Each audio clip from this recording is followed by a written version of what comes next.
Hey guys, Caleb from Ckaudio Effects here. Today I'm doing a video on pedalboard versatility. Over the years, I've tried a lot of different methods on trying to achieve the most versatility and different kinds of sounds I can get out of one pedalboard. And I've picked up a few different tips and tricks along the way that I feel help me to get a lot of those different kinds of sounds out of one pedalboard. In this video, I'll take you through my personal pedalboard, show you the signal path and the reason behind it. I'll show you how I like to stack different drive pedals, and show you how it all sounds like, and any other bits of information that might come up as we go along. Here we go.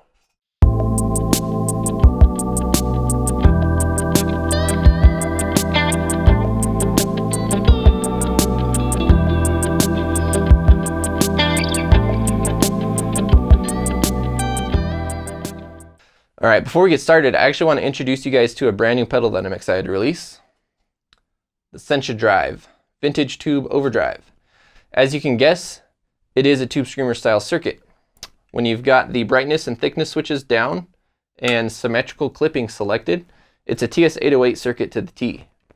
You can flip up the brightness switch to get a little bit more clarity and bite out of it, and you can flip up the thickness switch to get a little bit more bass response. When you flip up both of them, it gives you kind of a transparent, flatter response that's a lot different from a Tube Screamer sound. And I've also added a symmetrical and asymmetrical clipping switch so you can get some different clipping options as well. I'm going to be using this a lot in today's video, so I'm going to put it back on the pedal board and let's take a look. Okay, first we're going to take a look at my signal path on my pedal board. First off, I've got a wah pedal in the front. I always like putting a wah pedal in the front just because I like how it sounds before fuzz and overdrive. There's a whole debate about fuzz wah or wah fuzz. I am a wah fuzz kind of guy. Next up, I've got a fuzz face. I always like putting my fuzz at the beginning of my board. Vintage fuzzes like fuzz faces, tone benders, and other things like that typically don't do well if you're putting it after a buffered pedal. Next up, I've got my Boss tuner. I've always got that at the beginning of the board because typically you want to get the cleanest guitar signal. You don't want to try tuning a guitar signal that's got any processing on it. So that's really the only reason to put it there. And it's also a buffered pedal, so I put it after my fuzz just in case my fuzz doesn't like a buffer. Okay, next up I've got my compressor pedal. I like putting this after my tuner just to tame some of the dynamic range and cut down some of the peaks before it hits my overdrives. Also, it doesn't really sound great when you compress driven tones, so it's up to you, but I like putting it before my drives. Okay, after my compressor pedal, I've got two overdrives. I always use two because I like to stack them for different types of drive sounds. I like to use a blues breaker or other amp-like overdrive as my bass tone, and I pretty much have it always on. It's like my clean sound, and it just gives you a little bit more harmonics and stuff that you wouldn't really get without it, especially when you're going into a really clean amp like a Fender, which I've got back here that I'll be using today. I've got my new Ckaudio Drive in front of my blues breaker, and I've got the brightness switch flipped up just to give me a little bit more bite. But you can also use pedals such as this $19 Behringer Vintage Tube Overdrive, or this Boss Super Overdrive. They're both based on Tube Screamers, and they do exactly the same thing. All right, after my overdrives, I almost always have a distortion pedal. This is there for those higher gain sounds when you want to do some heavier rock stuff. I'm using my Filthy Vermin on my board right now, which is based on a Rat pedal. I also have this 1981 DRV, which I really love. It's a little bit lower gain Rat style distortion, but it's completely different than a Rat. It sounds amazing, and if you have this one, you already know. If you don't, you should check it out. You could also use a Boss DS1. These are pretty cheap, easy to come by as well. A lot of people say they don't sound great. You just got to keep the tone dialed back, and it works great as a distortion as well. After my distortion pedal, I almost always have a boost pedal. This is for kicking up the volume whenever I'm going into a solo or something like that and I need to be heard. So you can use different things for this. Like you could just use a normal clean boost for this, just to boost the volume. You could also use a graphic EQ such as this MXR. And this is cool because then you can push the mid frequencies or a little bit of the top end. So you're not kicking up all the mud, you're just kicking up the frequencies that you need to be heard. So that's a good option as well. On my board right now, what I like to use is the Klon, or in this case, my Clone Overdrive, because it does push the mid frequencies and I can get a nice boost out of it, but I can also get a little bit of the Klon crunch out of it, which sounds really cool. I'll show you some sound samples with that later. After my boost stage, I go into the effects loop on the amp and I come back out into the rest of my pedals. When the signal comes back into my board, it always goes into some type of modulation pedal. You can choose whatever modulation pedal you need for the type of music you like to play. I usually use a chorus because it covers a lot of different sounds in like classic rock and 80s stuff, which I love to play. You can also use like a phaser. You could put a flanger, tremolo. These are all modulation type pedals that are great here. I actually do have a tremolo pedal on my board, but I put it later, and I'll get to that in a minute. And I also have a vibe pedal, which I missed, which is actually at the beginning of my board. So with phaser style pedals, such as a vibe or phase 90, phase 95, you can try it before and after your overdrives and see what you like better. I prefer it before my overdrives. I just think it has a little bit more of a fuller sound and it doesn't really get as harsh in the top end. After my modulation pedals, I go into some type of delay. I've had this TC Electronic triple delay on my board for years and I love it because it's basically 3 delay pedals built into one, and I can dial in different types of delay sounds. After the delay pedal, I go into my reverb.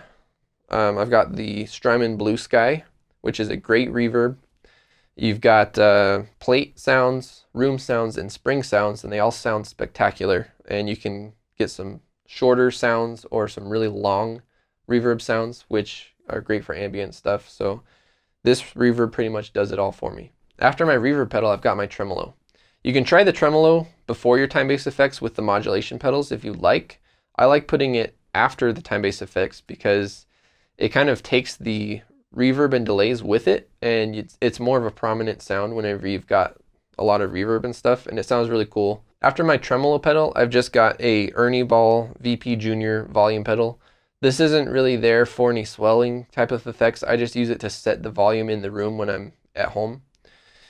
You can use it before the delay and reverb if you like to do swells. I don't really do stuff like that very often, so at the end of the board works fine for me.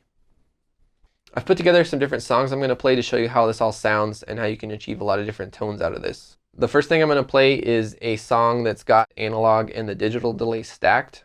I'm using the Morning Blues for my clean tone, and I'm going to demonstrate what it sounds like kicking on the center drive in front of it to get a little bit more of the tighter overdriven sound. So here it goes.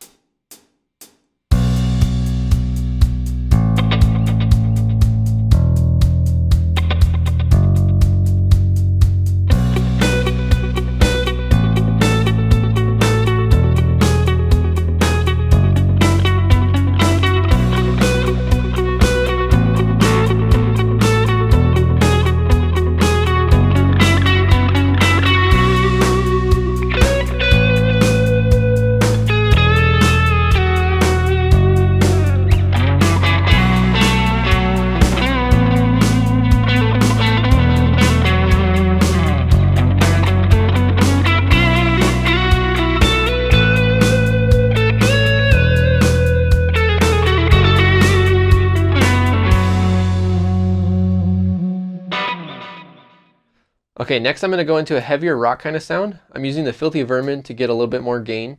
I stack that with the center drive for the lead part just to tighten it up and get a little bit more of a mid push into the Filthy Vermin. I'm using a very short plate reverb just for a little bit of space.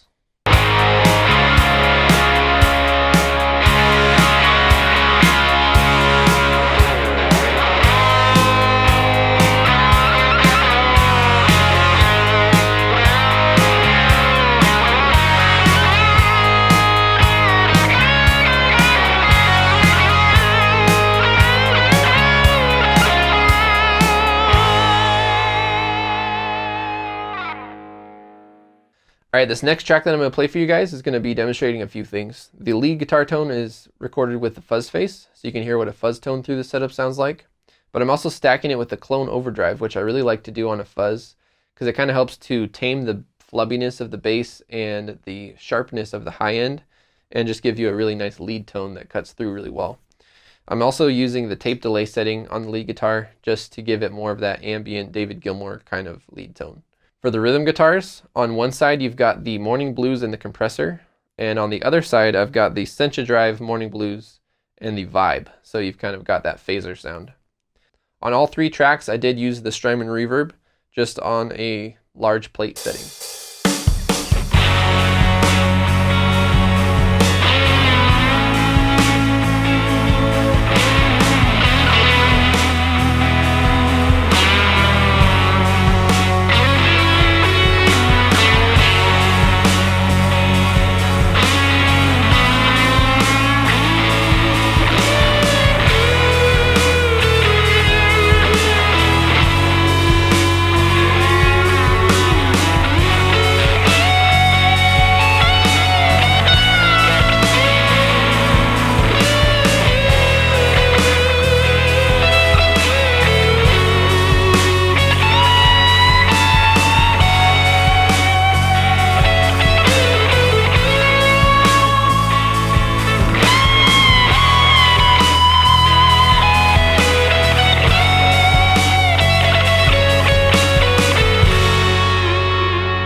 right, this next track that I'm going to play is going to be demonstrating just how you can get some different ambient sounds out of the rig that I've got set up here.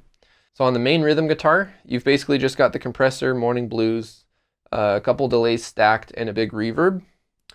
On the second rhythm guitar, I've got the morning blues, Sencha drive, and a tremolo just for a little bit more rhythmic movement. I do have a reverb going on that one as well. The lead guitar tone was recorded with the Sencha drive, the Filthy Vermin, and the Clone Overdrive all being stacked together. So you can kind of hear what it sounds like having a higher gain ambient sound with the Clone Overdrive just pushing and boosting the mids a little bit. And I think I've got a couple delays on there and a hall reverb from the Strymon. Enjoy.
Alright guys, thanks for checking out today's video. I hope you enjoyed hearing how I like to set up a pedal board for the most versatility to cover a lot of different kinds of sounds. If you guys have any tips or tricks you'd like to share with me, I'd love to hear what you have to say. Drop it in the comments below. Also, don't forget to like the video and subscribe to the channel. See you next time.